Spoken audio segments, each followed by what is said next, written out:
Thanks for joining us at 6. I'm Lee Mills. Tonight, we're learning the history behind a longtime Rock County supper club destroyed in a fire. Lakeside Fire Rescue responded to Lake House Inn around 8:30 last night.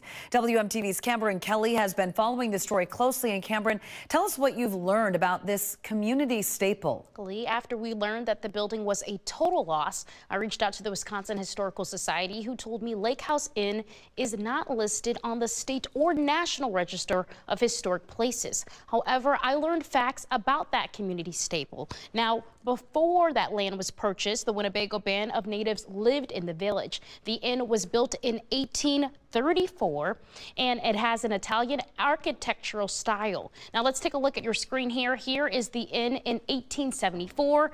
It was first called Taylor House, then Koshkonong Hotel, before its name switched to Lake House Inn. The building was originally used to store farming supplies, but was later expanded and became a hotel and tavern, serving as a holiday destination. It was owned by several families from the 1830s to the 2010s.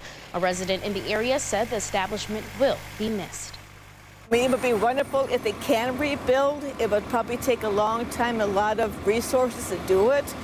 But just let the place go completely would be beyond devastating to the community. If they can, we are hoping and praying that they can, but it'll probably take a miracle.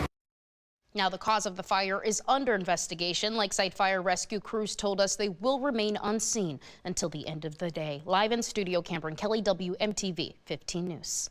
Cameron, thank you. Let's take a look at drone video we took on the scene today. The inn has been around, as you heard, for more than 180 years.